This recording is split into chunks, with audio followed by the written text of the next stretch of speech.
이게 무슨 냄새야? 비가 이렇게 오는데도 냄새가 엄청나? 저거 노숙자 아니야? 요즘 길거리에 왜 이렇게 이상한 사람이 많아? 신경 쓰지 마. 경찰이 알아서 하겠지. 하늘에 구멍이 난 것처럼 비가 엄청 오는 7월의 어느 날이었습니다. 길 한복판에 냄새가 많이 나는 할란이가 쓰러져 있었습니다. 하지만 그 누구도 곁으로 가려고 하지 않았습니다. 냄새가 나는 이유도 있었지만 요즘은 누군가를 호의로 도와주고도 큰 문제가 되어 자신에게 돌아오는 일이 많았기 때문이었습니다.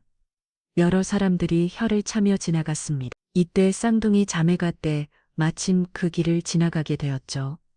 여러분들이 지금 이 이야기를 어디서 시청하고 계신지 궁금합니다. 댓글로 남겨주시고 여러분들이 눌러주시는 구독, 좋아요는 저에게 많은 힘이 되니 어렵지 않으시다면 구독도 꼭 눌러주세요. 과연 쌍둥이 자매는 어떤 행동을 했을까요?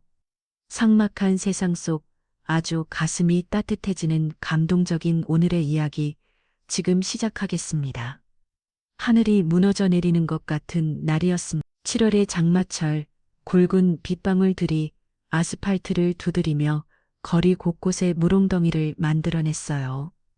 초저녁이었지만 먹구름 때문에 벌써 어둠이 내려앉기 시작했죠. 지은아 우산 좀 더 이쪽으로 기울여. 응, 지우야. 너도 적겠어. 11살 일란성 쌍둥이 지우와 지은이 작은 우산 하나를 나누었으며 골목길을 걸어가고 있었어요. 두 아이는 얼굴이 똑같아서 가까운 사람도 헷갈릴 정도였지만 성격은 조금 달랐어요. 지은은 언니답게 항상 동생을 챙기려 했고 지은은 조금 더 섬세하고 눈치가 빨랐죠. 우비를 입고 있었지만 두 아이의 옷이 이미 빗물에 젖어 있었어요. 하지만 얼굴에는 밝은 미소가 떠나지 않았어요. 오늘은 특별한 날이었거든요. 지은아, 정말 신난다. 엄마가 얼마나 좋아하실까. 지우의 눈이 반짝거렸어요. 지은도 고개를 끄덕이며 웃었어요. 맞아, 엄마 깜짝 놀라실 거야. 두 아이는 몇 달 전부터 계획을 세워왔어요. 다음 주가 엄마 생일이었거든요. 3년 전 갑작스러운 교통사고로 아빠를 잃었어요. 그날 이후 엄마 수연은 혼자서 쌍둥이를 키우며 살아가고 있었죠. 지우와 지은이 8살 때의 일이었어요. 엄마 아빠는 언제 돌아와 아빠는 하늘나라에서 우리를 지켜보고 계셔. 수연의 목소리가 떨렸어요. 아이들 앞에서는 울지 않으려고 했지만 밤마다 배기를 적시는 눈물을 멈출 수 없었죠. 그 후로 수연은 악착까지 일했어. 회계사였던 그녀는 회사도 다니고 저녁에 아르바이트까지 하며 가게를 꾸려나갔어요. 하지만 1년 전 또 더 시련이 찾아왔어요. 어느 날부터 몸이 조금 이상하다는 생각이 들었습니다. 하루하루 아침에 일어나는 게 점점 더 힘들어졌거든요. 처음에는 단순히 피로 때문인 줄 알았어요. 그런데 아침에 일어나 출근 준비를 하려는데 그대로 털썩 주저앉았습니다. 문제는 내 의지로 앉은 것도 아니었고 다시 일어나려는데 다리에 힘이 잘 안 들어가서 이상하다는 생각이 들었습니다. 수연은 혼자 큰 병원에서 검사를 받았습니다. 희귀병이라고 하셨어요. 병원에서 들은 진단병은 수연의 온몸을 얼어붙게 만들었어요. 간단하게 설명을 드리자면 근육이 점차 경직되는 병이에요. 시간이 지날수록 몸이 굳어져 갈 거가요. 노인성 질환으로 보는 파킨슨병과 굉장히 흡사하죠. 의사의 말에 수연의 마음은 무너져 내렸어요. 치료 방법은 없나요? 이긴 하지만 비용이 만만치 않습니다. 월 최소 500만 원 정도는 그 순간 수연의 머릿속이 하얘졌어요. 월 500만 원 상상도 할 수 없는 돈이었어요. 지금 많은 일과 저녁에 가끔씩 나가는 일로 버는 돈으로도 한참 부족한 돈이었죠. 그 후로 수연의 몸은 조금씩 굳어져 갔어요. 처음엔 손목이 아프더니 이제는 걷는 것도 힘들어졌어요. 어르신들이 사용하는 보조기가 없이는 걷기조차 힘들었습니다. 하지만 아이들 앞에서는 절대 아픈 티를 내지 않았어요. 엄마는 괜찮아. 조금 피곤할 뿐이야. 지우와 지우는 엄마의 마음을 모르지 않았어요. 어린 나이지만 눈치채거든요. 엄마가 밤마다 몰래 아파하는 것을, 몰래 진통제를 먹고 있다는 것도 말이에요. 그래서 두 아이들은 결심했어요. 지우나, 우리가 엄마를 행복하게 해드리자. 응, 지우야. 엄마 생일에 정말 예쁜 선물을 사드리자. 그때부터 쌍둥이의 저축이 시작됐어. 학교에서 친구들이 과자를 사 먹을 때도 참았어요. 동네 시장 할머니가 주신 용돈도 한 푼도 쓰지 않고 모았죠. 1,000원짜리 지폐 하나, 500원 동전 하나, 모든 것이 소중했어. 지우의 주머니에는 1,000원짜리 5장, 500원 동전 몇 개와 100원짜리 동저들이 조금 들어 있었어요. 지우는 주머니에도 마찬가지였죠. 각자 10,000원이 조금 넘게 있었어요. 겨우 20,000원 넘게 모은 것이었죠. 지우야, 우리가 여태까지 모은 돈으로 예쁜 목걸이 살 수 있을까? 응, 저번에 시장에서 봤는데 20,000원짜리 목걸이가 정말 예뻤어. 엄마한테 너무 잘 어울릴 거야. 두 아이들은 며칠 전부터 시장을 구경하며 엄마 선물을 골라두었어요. 작은 한 모양이 달린 은색 목걸이였죠. 엄마가 하면 정말 예쁠 것 같아. 맞아. 엄마는 뭘 해도 예뻐. 그런 행복한 상상을 하며 걷던 중이었어요. 갑자기 지훈이 걸음을 멈췄어요. 지우야. 잠깐 왜 무슨 일이야? 지훈이 골목 모퉁이를 가리켰어요. 거기에 누군가 쓰러져 있었어요. 두 아이들은 조심스럽게 다가갔어요. 70대로 보이는 할머니가 빗속에 그대로 누워 있었어요. 하얀 머리카락은 빗물에 흠뻑 젖어 있었고 얼굴은 창백했어요. 할머니 괜찮으세요? 지우가 작은 목소리로 불러봤어요. 하지만 할머니는 반응이 없었어요. 지훈이 할머니의 어깨를 살짝 흔들어 봤어요. 할머니. 그제서야 할머니가 희미하게 눈을 떴어요. 하지만 초점이 맞지 않았어요. 여기가 어디지? 제 남편이 어디 있나? 할머니의 목소리는 너무 약했어요. 중얼거리는 말도 알아들을 수 없었죠. 그때 지나가던 사람들이 있었어요. 어머, 저기 누가 쓰러져 있네. 지금 이 이상한 냄새 나는 거 저 할머니인 거지. 노숙자 아니야? 냄새 엄청 나는데 에이 술 취한 거 아니야? 요즘 이상한 사람들 많으니까 괜히 요즘은 도와주다가 문제가 생기는 경우가. 사람들은 몇 마디 말만 하고는 빠른 걸음으로 지나갔어요. 지우와 지훈의 마음이 아팠어요.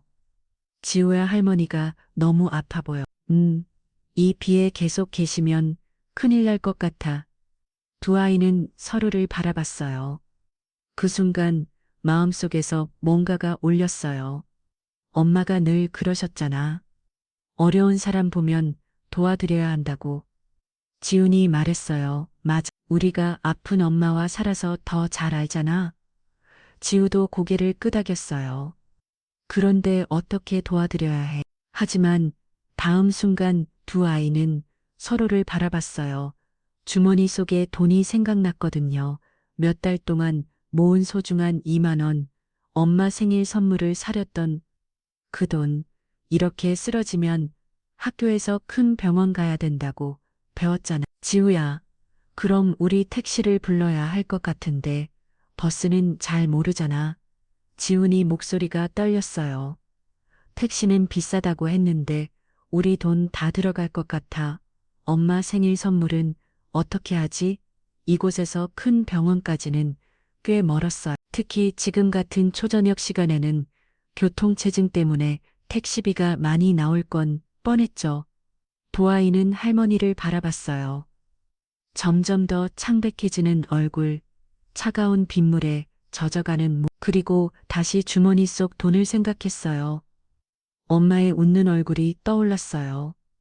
목걸이를 받고 기뻐할 엄마의 모습이요. 마음이 찢어질 것 같았어요. 지우야, 지훈아, 나도 같은 생각이야. 두 아이의 눈에 눈물이 고였어요. 하지만 그 눈물은 슬픔 때문이 아니었어요. 결심 때문이었어요. 엄마가 우리 자리에 계셨다면 어떻게 하셨을까? 지우가 물었어요. 당연히 도와드리셨을 거야. 돈이 없어도 지훈이 답했어요. 그럼 우리도 그래야지. 응, 엄마 선물은 다시 모으면 돼. 늦어도 사드리면 되니까.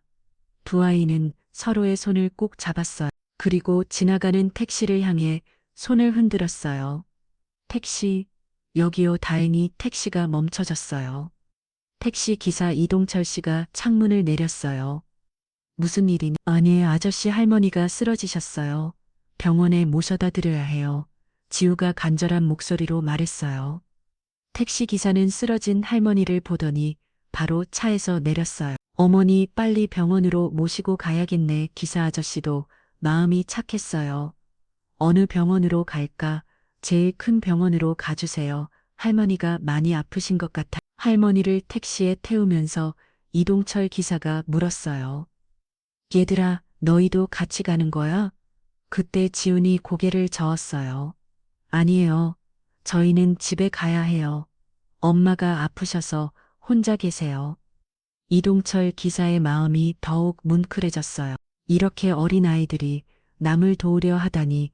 그럼 할머니는 아저씨가 잘 모셔다 드릴게. 걱정하지 마. 지우가 동전 지갑에서 돈을 꺼냈어요. 1,000원짜리 지폐들과 동저들이 손바닥에 가득했어요. 아저씨, 이게 저희가 가진 돈 전부예요. 지은도 자신의 돈을 모두 꺼냈어요. 다 합치면 2만 원 조금 넘어요.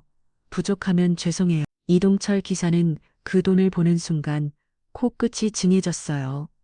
동전 하나하나, 지폐 한 장 한 장이 얼마나 소중한지 알 수 있었거든요. 꼬마들아, 정말 고맙다.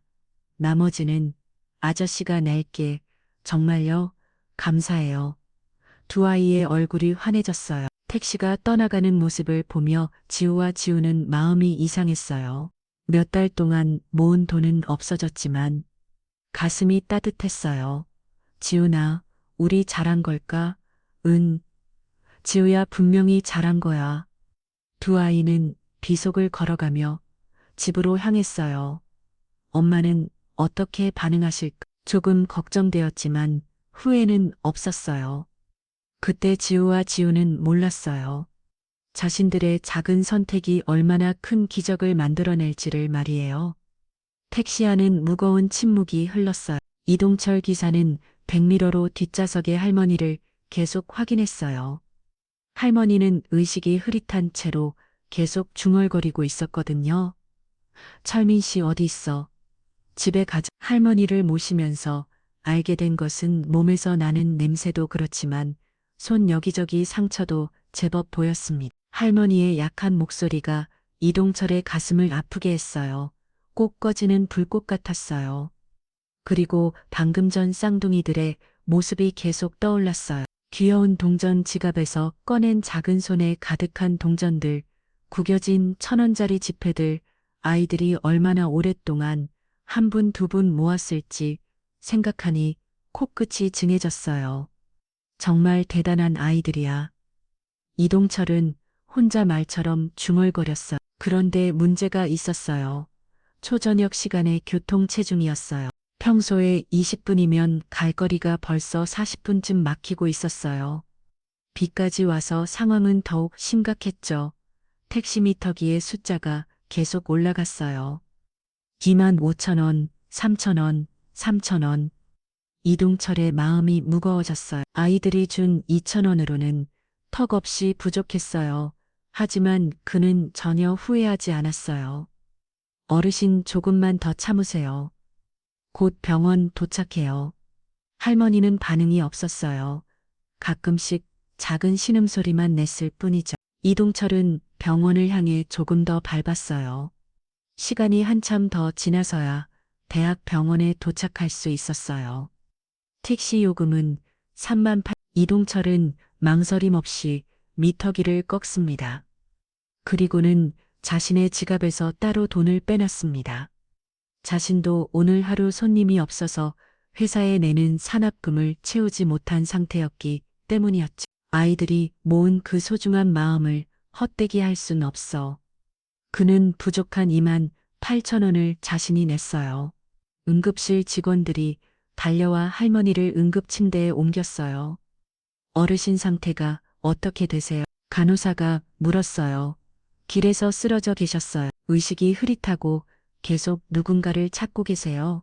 이동철이 상황을 설명했어요. 의료진들이 재빠르게 할머니를 진찰하기 시작했어요. 혈압이 많이 낮아져 있네요. 체온도 떨어졌고요. 일단 응급처치부터 시작합시다. 간호사들이 바쁘게 움직였어요. 담당 의사가 할머니의 상태를 확인했어요. 치매 증상이 있어 보이네요. 신원 확인이 가능한 물건이 있나요? 간호사사 할머니의 옷을 살펴봤어요. 외도 주머니에는 아무것도 없었어. 하지만 목에 걸린 작은 목걸이가 눈에 띄었어요. 여기 뭔가 있어요. 목걸이에 작은 명찰이 달려 있었어요. 거기에는 깔끔한 글씨로 이렇게 적혀 있었어요. 김순자 보호자 박철민 연락처가 있네요. 바로 전화드려 봐야겠어요. 간호사가 번호를 눌렀어요. 첫 번째 신혼, 두 번째, 세 번째 신혼 후에 급한 목소리가 들려왔어요. 여보세요. 혹시 저희 어머니 소식인가요? 네, 서울대학병원 응급실입니다.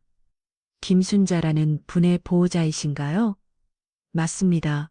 어머니 어떻게 되셨어요? 지금 괜찮으세요? 전화 너머로 들리는 목소리는 정말 잘 밝혔어요.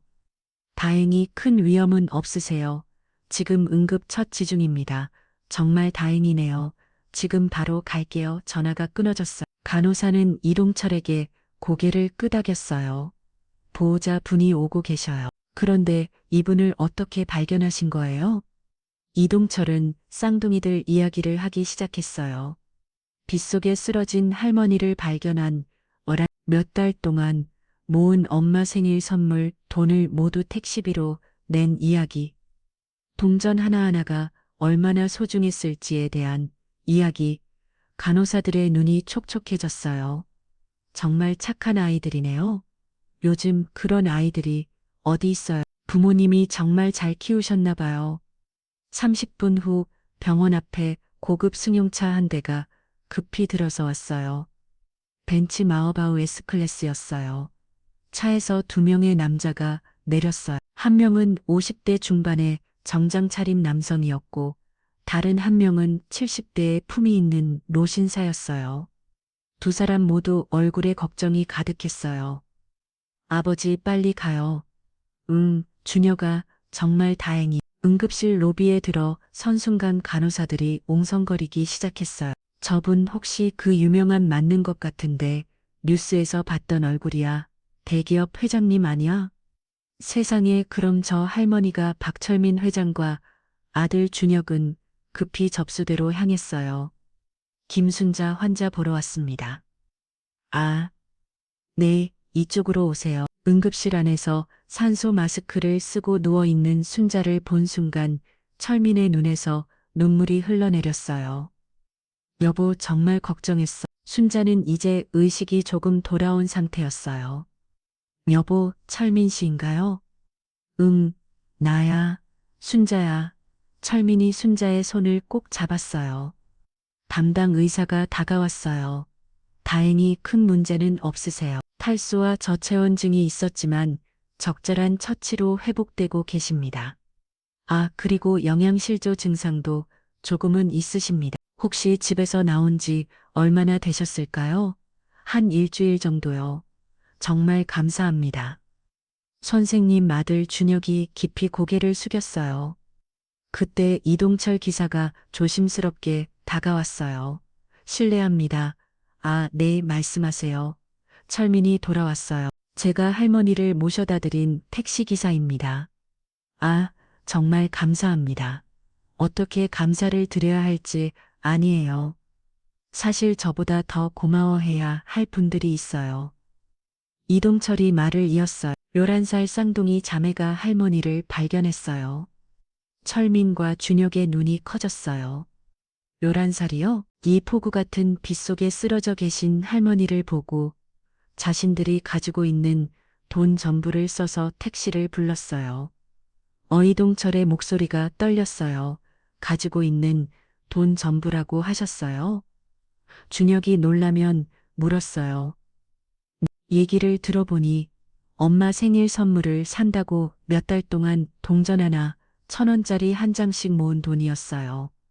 이동철은 쌍둥이들의 이야기를 자세히 들려줬어요. 엄마 생일 선물을 사려고 모은 아주 소중한 돈이었다는 것, 아픈 엄마를 돌보며 살고 있다는 것, 택시비가 부족할 걸 알면서도 할머니를 도우려 했다는 것, 모든 이야기를 듣고 난 후 응급실은 조용해졌어요. 철민의 눈에서 눈물이 계속 흘러내렸어요.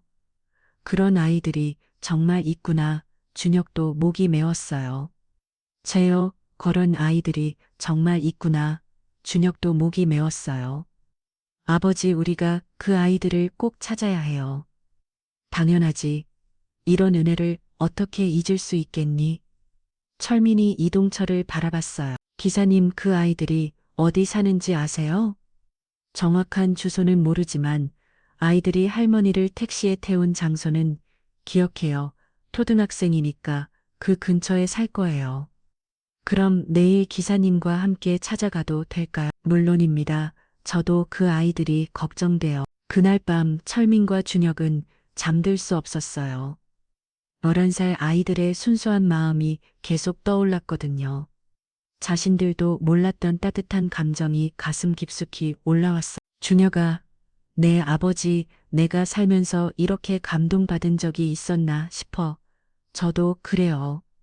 정말 대단한 아이들이에요. 우리가 그 아이들에게 제재 보답해야겠어. 철민의 목소리에는 깊은 감사가 담겨 있었어요. 치매가 있는 순자가 얼굴에 미소를 보이며 말했어요. 착한 아이들이야. 응, 순자야. 정말 천사 같은 아이들이야. 그렇게 감이 깊어갔어요.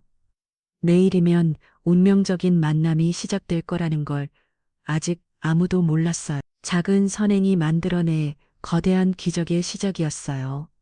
새벽부터 철민의 마음은 조급했어요. 밤새 잠을 이룰지 못했거든요. 머릿속에는 온통 그 쌍둥이들 생각뿐이었어요. 동전 하나하나 모아서 남을 도운 아이들, 겨우 모은 돈을 누군가를 위해 선행으로 베풀 줄 아는 결국 그 선행으로 자신의 아내를 살려준 착한 아이들이었으니까요. 그 순수한 마음이 철민의 가슴을 계속 두드렸어요. 준혁아, 빨리 준비해. 내 아버지. 저도 하루 종일 그 아이들 생각만 했어요. 아침 일찍 철민과 준혁은 이동철 기사를 만났어요. 약속 장소는 어제 쌍둥이들이 택시를 탔던 골목이었어요. 기사님, 정확히 이 자리가 맞나요? 네. 어기서 할머니를 태웠어. 이동철이 확신에 찬 목소리로 대답했어요. 그 순간 철민의 가슴이 뛰었어요. 바로 이곳에서 기적이 시작되었구나. 그럼 주변부터 천천히 알아봅시다. 준혁이 말했어요. 세 사람은 주변 상점들을 하나씩 돌아다니기 시작했어요. 첫 번째는 작은 편의점이었어요. 사장님, 혹시 이 근처에 11살 쌍둥이 자매가 살고 있나요? 편의점 사장이 고개를 겨우 등했어요. 쌍둥이요? 잘 모르겠는데요. 두 번째는 동네 문구점이었어요. 아, 혹시 지훈이 말하는 거예요? 문구점 아주머니의 눈이 반짝였어요. 철민의 심장이 쿵쿵 걸었어요. 네, 맞아요. 그 아이들 아세요? 당연히 알죠. 우리 동네에서 제일 착한 아이들인데요. 예쁘기도 하고 안쓰럽기도 한 쌍둥이죠. 아주머니의 얼굴에 따뜻한 미소가 번졌어요. 어떤 아이들인지 좀 더 자세히 말씀해 주세요. 중혁이 간절한 목소리로 부탁했어요. 참 안쓰러운 아이들이에요. 엄마가 아프신데도 항상 밝아요. 아주머니가 말을 이었어요. 몇 년 전에 아빠를 잃었거든. 그 후로 엄마가 혼자 키우고 계시는데 엄마가 아프시다고 하셨어요. 철민의 목소리가 떨렸어요. 희귀병이래요. 몸이 점점 굳어진다고 하더라고요. 그 순간 철민의 가슴이 무너져 내리는 것 같았어요. 그런 어려운 상황에서도 남을 돈 아이들이라니 치료비가 너무 비싸서 제대로 치료를 못 받고 계시대요. 아주머니의 목소리에도 안타까움이 묻어났어요. 그런데 그 아이들은 정말 대단해요. 엄마 앞에서는 절대 힘든 티를 안 내거든요. 어떤 면에서요? 항상 웃으면서 엄마를 챙겨요. 학교 다녀와서는 집안에 도와드리고 철민의 눈가가 촉촉해졌어요. 문구점에 올 때도 항상 둘이 같이 와요. 연필 하나 사더라도 서로 양보하려고 하고 나도 자식 키운 입장이고 엄마니까 아이들이 돈이 없어서 연필 하나만 살 때면 하나씩 더 주거든요. 그 마음이 너무 예쁘잖아요. 아주머니가 미소를 지었어요. 그런데 왜 그 아이들을 찾으시는 거예요? 이동철이 어제 있었던 일은 간단히 설명했어요. 아주머니의 입이 벌어졌어요. 세상에, 그럼 우리 지훈이가 모르는 할머니를 구한 거예요. 네, 자신들이 가지고 있는 돈을 전부 써보면서 말이에요. 준혁이 감동스러운 목소리로 말했어요. 역시 우리 쌍둥이답네요. 정말 자랑스러워요.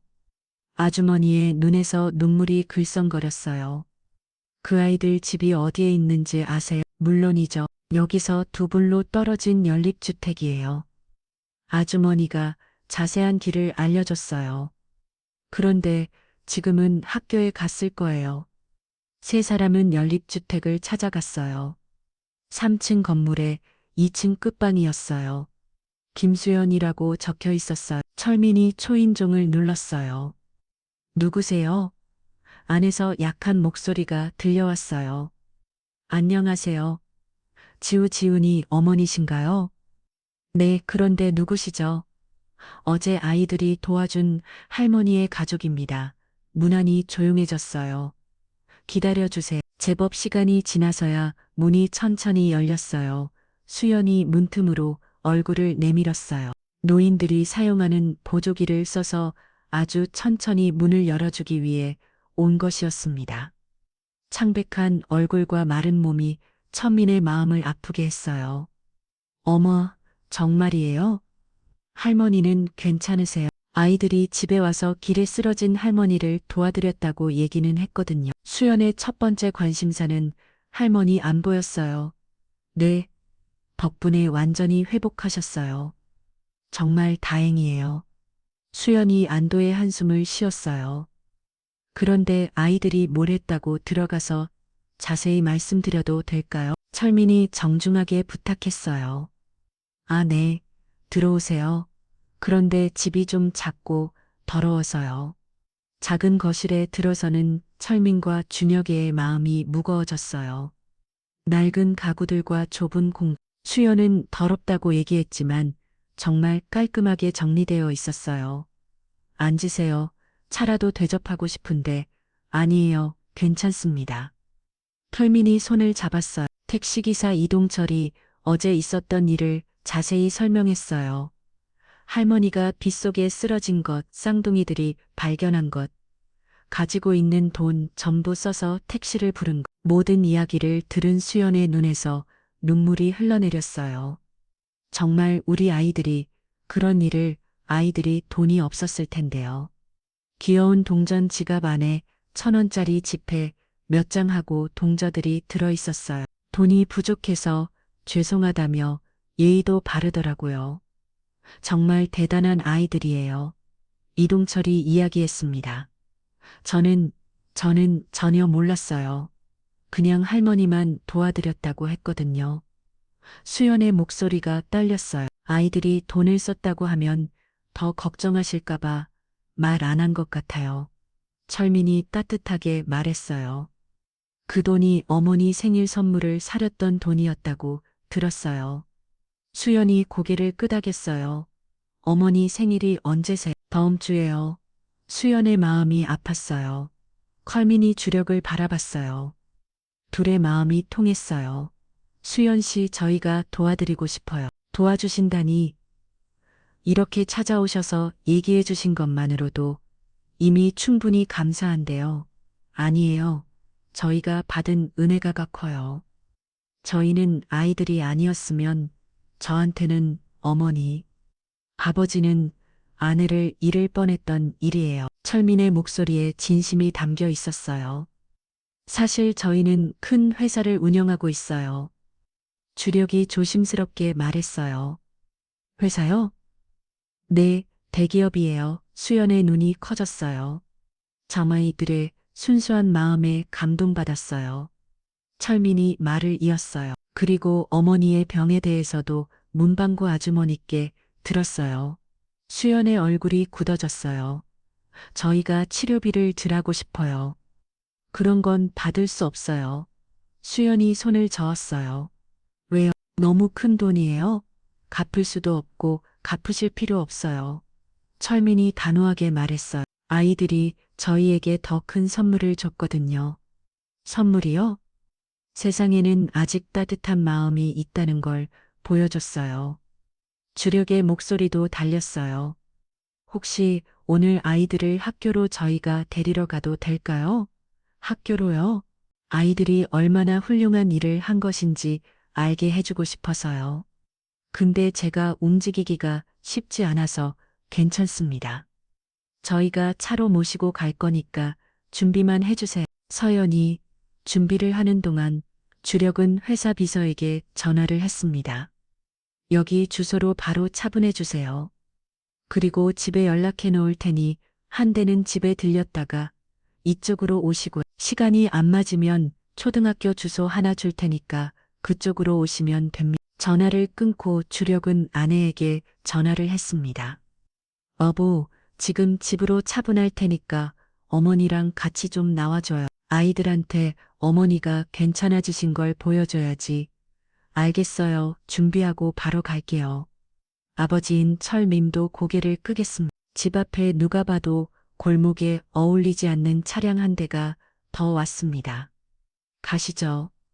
어머니, 서연을 주력이 에에코트 했습니다.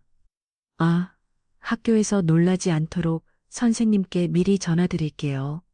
그러시죠. 서연은 전화로 담치 선생님께 현재 상황을 설명했습니다. 오늘 조금 빨리 애들을 데리고 갈 것 같아요.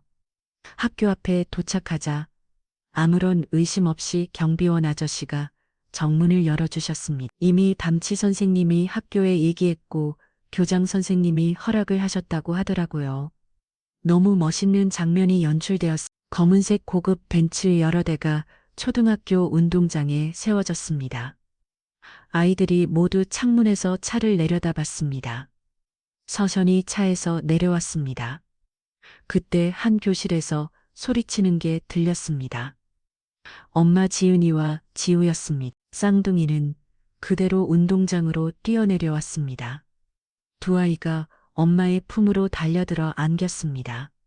엄마 대 학교에 왔어요? 어제 너희가 도와드린 할머니 기억나지? 네. 이때 철민과 준혁이 아이들을 향해 다가갔습니다. 순간 아이들의 표정이 굳었습니다. 누구세요?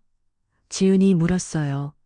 철민이 조금 더 다가갔습니다. 그리고 두 아이를 바라보는 순간 가슴이 뭉클해졌어요. 정말 천사 같은 아이들이었어요. 지은아, 이분들이 어제 할란이 가족이셔. 수연이 소개했어요. 정말요? 할머니 괜찮으세요? 지우가 제일 먼저 물었어요. 너희들 덕분에 완전히 회복하셨어. 철민이 무릎을 꿇고 아이들과 눈높이를 맞췄어요. 정말 다행이에요. 지은이 환하게 웃었어요. 그 순간 철민의 마음에 따뜻한 무언가가 퍼져나갔어요. 이 아이들이 진짜 천사구나. 너희들이 정말 고마워서 찾아왔어. 할머니도 오셨어요? 아이들의 눈이 반짝였습니다. 저기 맨 뒤에 차에 타고 있단다. 정말 괜찮으신지 봐도 되나요? 그럼 철민이 지우와 지은이의 손을 한쪽씩 잡고 차를 향해 다가갔습니다. 정순 할머니가 면을 위해 손을 잡고 차에서 내렸습니다. 안녕하세요, 할머니. 안녕하세요, 할머니. 지우와 지은이가 똑같이 인사했습니다. 철민이 아이들에게 설명을 했습니다. 내 아내가 머리가 조금 아프단다. 그래서 어제 너희가 어제 도와준 걸 기억하지 못할 수도 있어. 미안하구나. 지우와 지은이가 철민을 잠시 바라봤습니다. 할머니 머리가 아파서 할아버지도 마음이 아프겠어요. 저희도 엄마가 아파서 마음이 맨날 아파요. 아이들이 해주는 말에 철민의 눈에서 눈물이 떨어졌습니다. 한평생을 사랑하는 아내와 자식을 위해 열심히 살았는데 회사를 아들에게 물려주고 아내와 편한 여생을 살려고 했던 철민이었지만 아내가 치매에 걸린 것이었죠. 할아버지 마음도 정말 매일 너무 아팠는데 알아줘서 고맙구나. 이때 정순 할머니가 아이들을 잠시 바라봤어요. 착한 아이들 옆에 있던 며느리, 일아들, 남편이 모두 놀랐습니다. 지호와 지은이는 할머니한테 안겼습니다. 할머니 아프지 마세요.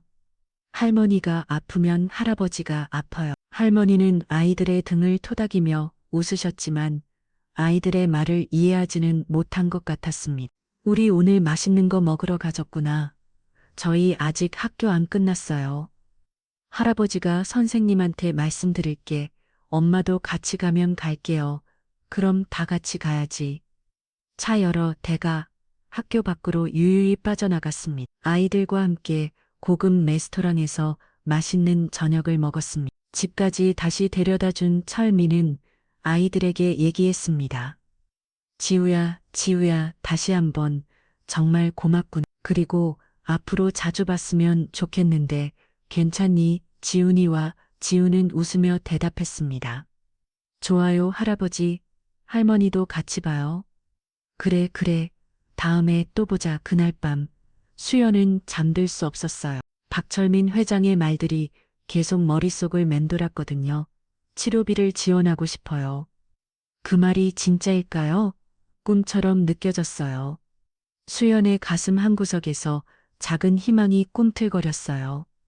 하지만 동시에 두려움도 있었죠. 너무 큰 도움을 받는 게 부담스러웠거든요. 토요일 아침 현관 초인종이 울렸어요. 누구세요? 지우와 지훈이가 현관을 향해 달려나갔습니다. 할아버지예요. 할아버지. 수연의 심장이 꿈과 한 걸었어요. 정말 다시 오신 거였어요. 문을 열자 철민과 준혁이 서 있었어요. 그런데 어제와는 달리 여러 명이 더 함께 있었어요. 안녕하세요. 의료진을 모시고 왔어요. 준혁이 정중하게 인사했어요. 의료진이요? 네. 수연 씨 병을 정확히 진단해 보려고요. 지금 움직이시기도 쉽지 않으시니까. 철민의 목소리에는 확실히 담겨 있었어요. 그 순간 수연의 안에서 뭔가가 툭 하고 끊어지는 것 같았어요. 아, 이분들이 정말 진심이구나. 이분은 서울대학병원의 김 교수님이세요. 안녕하세요. 신경과 전문입니다. 김 교수의 인사에 수연은 어쩔 줄 몰랐어요. 서울대학병원 교수라니 평생 만날 수 없을 것 같던 분이었어요. 그리고 이분은 재활의학과의 이 교수님이고요. 반갑습니다. 이 교수도 따뜻하게 미소 지었어요. 일단 정확한 진단부터 해보시죠. 의료 가방을 열었어요. 지우와 지우는 신기한 눈으로 지켜봤어요. 엄마 괜찮아? 응, 괜찮을 거야. 수연이 디드를 안심시켰어요. 하지만 목소리가 떨렸어요. 김 교수가 수연을 자세히 진찰했어요. 관절의 움직임을 확인하고 근육의 상태를 점검했어요. 의미하기 들었던 시기를 생각해보면 예상보다 진행이 빠르네요. 김 교수의 표정이 심각해졌어요. 수연의 마음이 다시 무너져 내렸어요. 하지만 치료 방법이 있어요. 그 다음 말에 수연의 눈이 커졌어요. 정말, 네, 최신 치료법이 있습니다. 비용이 많이 들긴 하지만 수술을 한 번은 해야 될 것 같습니다. 김 교수가 철민을 바라봤어요. 비용은 걱정하지 마세요. 철민이 단호하게 말했어요. 이 교수가 설명했어요. 하지만 꾸준히 치료받으시면 일상생활이 가능할 정도로 회복할 수 있어요. 수연의 눈에서 눈물이 흘러내렸어요. 희망의 눈물이었어요. 정말 정말 나을 수 있는 거예요? 네, 충분히 가능해요. 김 교수가 확신 있게 대답했어요. 지우와 지훈이 엄마를 꼭 안았어요. 엄마 정말 다행이야. 이제 아프지 않으실 거예요. 두 아이의 목소리에도 눈물이 섞여 있었어요. 치료는 언제부터 시작할 수 있나요? 주력이 물었어요. 내일부터라도 가능해요. 이 교수가 답했어요. 하지만 입원 치료가 필요할 수도 있어요. 입원이요? 수연이 놀랐어요. 아이들은 어떻게 하지? 그것도 걱정하지 마세요. 철민이 미소를 지었어요. 우리가 아이들을 돌봐드릴게요. 그럴 순 없어요. 너무 죄송해서. 죄송하실 일이 아니에요. 주력이 말을 끊었어요. 오히려 우리가 더 행복할 거예요. 그날 오후 천미는 놀라운 제안을 했어요. 수연 씨 한동안 우리 집에서 함께 살면 어떨까요? 네, 수연이 깜짝 놀랐어요. 우리 집이 꽤 커요. 방도 여러 개 있고 그럴 순 없어요. 철민의 목소리가 따뜻했어요. 부담스럽다고 느끼는 거 알아요. 사실 집을 새로 구해줄까 생각도 했습니다. 하지만 수연 씨 치료가 얼마나 길어질지 모를 일이고 저희 집에는 수연 씨를 도와줄 사람도 더 있습니다. 앞으로 치료를 계속 진행하면 아이들이 계속 병원에 있어야 하거나 엄마가 없는 집에 남아 있어야 해요. 지우와 지은이에게도 따뜻한 공간이 필요해요. 어머니이시니까 무슨 말인지 이해하실 거라 생각합니다. 그리고 저도 소녀가 2명 생기면 좋을 것 같아서요. 가족이 더 늘어나는 거죠. 그 순간 수연의 마음이 뭉클해졌어요. 가족이라는 말 남편이 죽고 얼마나 오랫동안 그리워했던 말이었을까요? 할아버지 정말 같이 살 수 있어요? 지우가 반짝이는 눈으로 물었어요. 그럼 우리 진짜 가족이 되자. 철민이 지우의 머리를 쓰다듬어 주었어요. 할머니도 같이 계시죠? 지은이 순자를 생각하며 물었어요. 당연하지. 할머니도 너희들을 정말 보고 싶어 하셔. 일주일 후 큰 변화가 시작되었어요. 수연은 서울대학병원에 입원했어요. 계고의 의료진이 총동원되었죠. 엄마 치료 잘 받아요. 지우가 병실에서 엄마 손을 잡으며 말했어요. 잘 받고 올게. 수연의 얼굴에 희망이 떠올랐어요. 쌍둥이들은 철민의 집에서 지내기 시작했어요. 처음에는 어색했지만 금세 적응했어요. 와, 여기 정말 넓어지으니 감탄했어요. 집은 정말 컸어요. 정원도 넓었고 방도 여러 개였어요. 이 방이 너희 방이야. 철민이 예쁘게 꾸며진 방을 보여줬어요. 침대가 2개 있었고 책상도 2개 있었어요. 정말 저희 방이에요. 지우가 믿을 수 없다는 표정이었어요. 그럼 앞으로 여기가 너희 집이야. 그날 밤 순자 할머니가 철민의 손을 잡고 쌍둥이들을 찾아왔어요. 착한 아이들 순자가 2아이를 꼭 안아줬어요. 그 순간 철민의 마음이 또 한 번 뭉클해졌어요. 한 달 후 수연의 수술이 있었어요. 근육과 관절을 풀어주는 수술이었죠. 엄마 수술 잘 드실 거예요. 지우가 수술실 앞에서 말했어요. 걱정하지 마세요. 우리가 기다리고 있을게요. 지은도 엄마를 격려했어요. 수술은 성공적이었어요.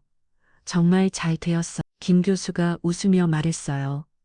이제 재활 치료를 시작하면 돼요. 그리고 치료약은 앞으로도 계속 복용해야 해요. 수연의 회복은 놀라웠어요. 요즘 거기가 너무 힘들어지고 있었는데 점점 나아졌어요. 엄마 움직여요. 지우가 신나서 소리쳤어요. 정말이야. 수연도 기뻐했어요. 조금씩 더 잘 움직여지는 몸이 큰 희망이었어요. 3달 후 더 큰 기적이 일어났어요. 엄마가 혼자 일어났어. 지은이 눈물을 흘리며 외쳤어. 수연이 혼자 힘으로 침대에서 보조기 없이 일어선 거였어요. 정말 일어났네. 수연 자신도 믿을 수 없었어요. 병실에 있던 모든 사람들이 박수를 찾았어요. 철민과 준여, 순자, 그리고 의료진까지 축하드려요. 김 교수가 진심으로 축하했어요. 이제 걷는 연습을 시작해 볼까요? 이 교수가 제안했어요. 수연의 첫걸음은 떨렸어요. 하지만 지우와 지훈이 양쪽에서 받쳐줬어요. 엄마 천천히 해요. 괜찮아요. 우리가 있잖아요.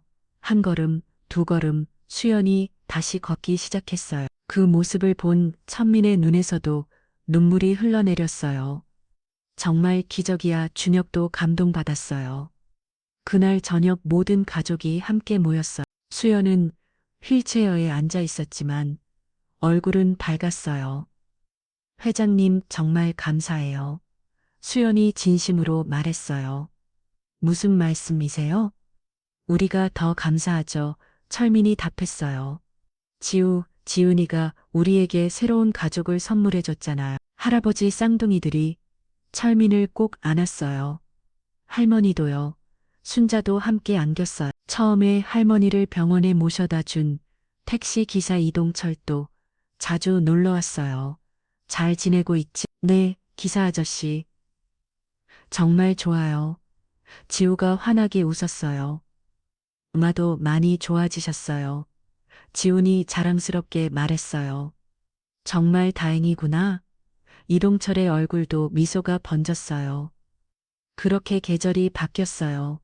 수연은 점점 더 좋아졌어요. 걷는 시간도 길어졌고 아이들과 함께 놀 수도 있게 되었어요. 엄마, 이제 정말 안 아파요? 지훈이 물었어요. 응, 이제 괜찮아. 수연이 딸을 꼭 안아줬어요. 우리 딸들 덕분이야. 저희가 뭘 했다고요? 지우가 고개를 저었어요. 너희들이 할머니를 구해줘서 이 모든 일이 시작된 거잖아. 철민이 말했어요. 작은 선행이 이런 큰 기적을 만들어낸 거야. 그날 밤 모든 가족이 거실에 모여 앉았어요. 철민과 순자, 주력, 수연, 그리고 지우와 지은 진짜 가족이 된 기분이었어요. 우리 정말 행복하네. 순자가 중얼거렸어요. 내 할머니 정말 행복해요. 지우가 대답했어요. 그 순간 모든 사람의 마음이 따뜻해졌어요. 작은 선행이 만들어낸 기적. 이제 새로운 시작이었어요. 3년이 흘렀어요. 봄바람이 살랑이는 4월의 어느 날 14살이 된 지우와 지훈이 새 교복을 입고 거울 앞에 서 있었어요. 중학교 입학식 날이었거든요. 지훈아 어때? 교복 어울려? 응, 언니도 정말 예뻐. 두 아이는 이제 많이 달라져 있었어요. 기도 훌쩍 자라고 얼굴에는 자신감이 넘쳤어요. 하지만 변하지 않은 것이 하나 있었어요. 따뜻한 마음이었죠. 얘들아, 준비됐니? 수연이 방 안으로 들어왔어요. 예전과는 완전히 다른 모습이었어요. 건강한 얼굴빛에 활기찬 걸음걸이, 완전히 회복된 거였어요. 엄마 정말 예뻐요. 지우가 엄마를 바라보며 말했어. 수연은 이제 회기사 일을 다시 시작했어요. 몸이 완전히 나은 후에는 예전보다 더 열심히 일했어요. 하지만 이번에는 혼자가 아니었어요. 든든한 가족이 함께 있었거든요. 할아버지 할머니도 입학식에 오시죠. 지은이 기대에 찬 목소리로 물었어요. 당연하지. 우리 소녀들 입학식인데 안 갈 수가 있겠니? 철민이 웃으며 대답했어요.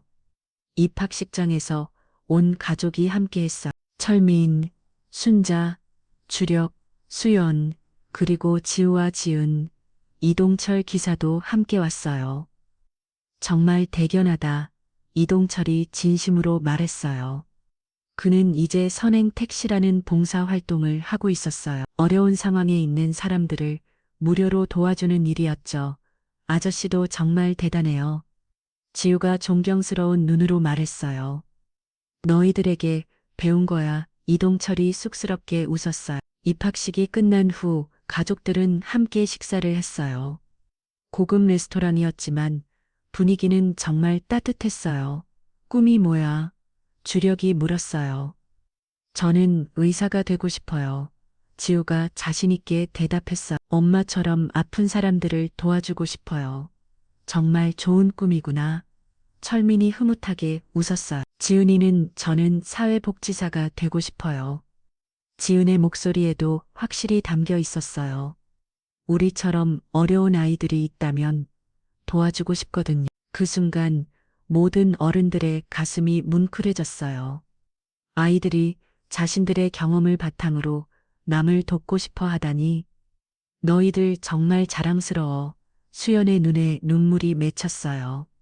한편 주력은 3년 전 약속을 지키고 있었어요. 작은 천사장학재단을 설립한 거였어요. 어려운 환경에 있는 아이들을 돕는 재단이었죠. 이번 달에 새로 선정된 장학생이 20명이에요. 주력이 보고 있어요. 모두 지우지은이 같은 아이들이에요. 정말 기쁘네요. 철민이 만족스러워했어요. 재단의 이름은 쌍둥이들의 이야기에서 다운 것이었어요. 벌써 100명이 넘는 아이들이 도움을 받고 있었어요. 아이들이 노루 열심히 공부하고 있대요. 그럼 우리도 더 열심히 도와야겠네요. 지은이 의적하게 말했어요. 쌍둥이들은 이제 재단의 홍보대사 역할도 하고 있었어요. 어려운 친구들을 직접 찾아가서 격려해주곤 했죠. 언니들 정말 고마워요. 한 초등학생이 지우와 지은에게 말했어요. 학원도 다닐 수 있게 됐어요. 우리도 처음엔 어려웠어. 하지만 포기하지 않으면 기적이 일어나. 지우가 동생을 격려했어요. 수연도 바쁜 일정을 보내고 있었어요. 회계사 일과 함께 희귀병 환자 가족들을 위한 상담 봉사를 하고 있었거든요. 저도 똑같은 병이었어요. 수연이 환자 가족에게 말했어요. 하지만 지금은 이렇게 건강해졌어요. 희망을 잃지 마세요. 정말요. 그럼 저희 아이도 네, 충분히 가능해요. 수연의 목소리에는 확실히 담겨 있었어요. 그녀의 이야기는 많은 사람들에게 희망을 주었어요. 한 TV 프로그램에서 이 가족의 이야기를 다뤘어요. 11살 쌍둥이가 만든 기자 방송이 나간 후 전국에서 감동의 편지들이 쏟아졌어요. 우리 아이도 지훈이처럼 키우고 싶어요. 작은 선행이 힘을 깨달았습니다. 우리 가족도 남을 도우며 살겠습니다. 그 파급효과는 정말 놀라웠어요. 전국 곳곳에서 작은 선행 운동이 시작되었어요. 철민의 기업 경영 철학도 완전히 바뀌었어요. 이익보다 사람이 먼저다. 그는 회사 회의에서 항상 강조했어요. 지진이가 우리에게 가르쳐 준 거야. 회사도 많은 사회공헌 활동을 시작했어요. 어려운 이웃을 돕는 일부터 환경보호까지 직원들도 모두 동참했어요. 사장님, 이번 달 봉사활동 신청자가 200명이에요.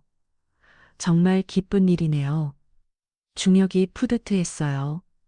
3년이 지나는 동안 작은 선행의 파도는 계속 퍼져나갔어요. 이동철의 선행 택시에서 시작된 운동이 전국의 택시기사들에게 번졌어요. 수연의 상담 봉사가 희귀병 환자들에게 희망을 주었어요. 재단의 장학금이 수많은 아이들의 꿈을 키워주었어요. 그리고 지우와 지우는 여전히 겸손했어요. 우리가 특별한 건 아니에요. 지우가 인터뷰에서 말했어요. 누구나 할 수 있는 일이었어요. 작은 것부터 시작하면 돼요. 지음도 덧붙었어요. 어느 일을 저녁 온 가족이 거실에 모여 앉았어요. 철민과 순자, 중혁과 수연, 그리고 지우와 지우는 3년 전과 똑같은 자리였지만 분위기는 더욱 따뜻했어요. 할아버지, 행복하세요. 지우가 철민을 바라보며 물었어요. 내 인생에서 가장 행복한 시간이야. 철민의 목소리가 떨렸어요. 너희들이 내 인생을 바꿔줬거든. 저희가 뭘 했다고요? 모든 걸 했지. 중혁이 말했어요. 우리에게 진정한 가족이 무엇인지 가르쳐줬어. 사랑이 무엇인지도요. 수연이 딸들을 바라보며 말했어요. 그날 밤 지우와 지우는 일기를 썼어요. 오늘로 우리가 할아버지 할머니를 만난 지 3년이 되었다. 그때 우리가 모든 돈을 써서 할머니를 도와드린 것이 이렇게 큰 변화를 만들 줄 누가 알았을까? 엄마는 완전히 나으셨고 우리는 새로운 가족을 얻었다. 더 중요한 건 많은 사람들이 우리 이야기를 듣고 착한 일을 시작했다는 거다. 작은 선행이 정말로 세상을 바꿀 수 있구나. 앞으로도 계속 좋은 일을 하며 살고 싶다.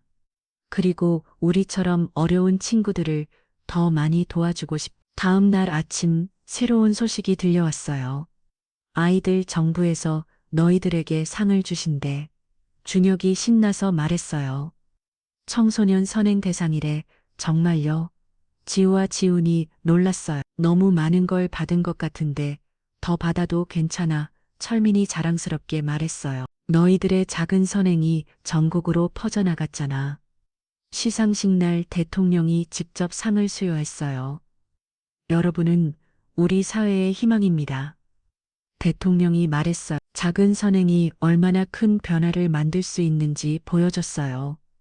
그 자리에는 온 가족이 함께 했어요. 이동철 기사도 특별히 초대받았어요. 정말 자랑스럽다. 이동철이 눈물을 글썽이며 말했어. 그때 너희들을 만난 게 내 인생 최고의 행운이야. 시상식구 기자들이 몰려들었어요. 앞으로의 계획이 있나요? 금희 기자가 물었어요. 계속 공부해서 더 많은 사람들을 도덮고 싶어요.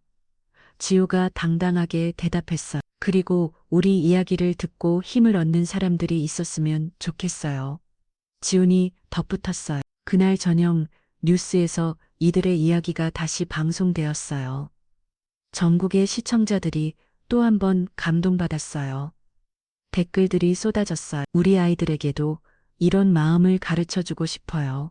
작은 것부터 시작해 보겠습니다.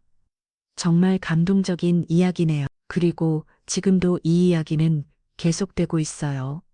지호와 지우는 고등학생이 되었고 여전히 꿈을 향해 달려가고 있어요. 수연은 더 많은 환자들을 돕고 있고 철민과 순자는 건강하게 지내고 있어요. 주력의 재단은 더 커져서 전국의 아이들을 돕고 있어요. 그 모든 시작은 연한사의 쌍둥이의 2만 원이었어요.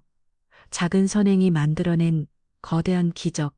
그 기적은 지금도 계속되고 있어요. 여기까지 쓰러진 할머니를 위해 전 재산을 쓴 쌍둥이 소녀. 다음 날 초등학교에 벤치가 줄줄이 들어오는데 이야기였습니다. 저는 착하게 살면 복이 돌아옵니다. 라는 말을 참 좋아합니다. 이번 이야기처럼 힘든 상황 속에서도 착하게 살아가는 사람들이 많습니다. 그게 나이가 어리든 나이가 많든 상관없이요. 한국에서는 봉사활동이 굉장히 활발하다는 사실을 아시나요? 내가 따로 어떤 보상을 받는 것이 아님이도 자신의 보람과 남을 도와주는 것에 기쁨을 느끼는 것이죠. 특히 제가 정말 한국 사람들이 대단하다라고 느꼈던 기억이 있습니다. 사람을 대상으로 한 일은 아니었지만 금무기 운동과 태안 기름 누출 사건대였습니다. 둘 다 어떻게 보면 국가의 위기로 볼 수도 있던 일이라고 생각합니다. 태안 기름 유출 사건대는 직접 봉사를 하러 갔었는데 기름 냄새에 두통이 생길 정도였습니다. 하지만 그 누구도 얼어를 찡그리지 않고 수건을 들고 다니면 돌을 닦았습니다.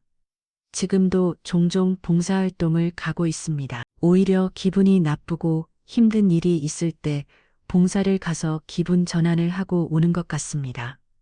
단순히 남을 돕는 일에서 끝나지 않고 남을 도와기에 나는 좋은 사람이야 라는 기분이 들기도 하니까요. 여러분의 삶이나 주변에서도 이렇게 남을 도와주신 경험이 있으시다면 댓글로 함께 소통해 보시면 좋겠습니다. 선생님들의 따뜻한 관심과 구독, 댓글, 좋아요는 많은 힘이 될 것 같습니다. 새로운 이야기를 빠르게 전달받고 싶으시다면 알림 설정을 해두시면 좋습니다. 항상 행복하시고 따뜻한 하루를 보내시기 바랍니다. 인생 바라기였습니다. 감사합니다.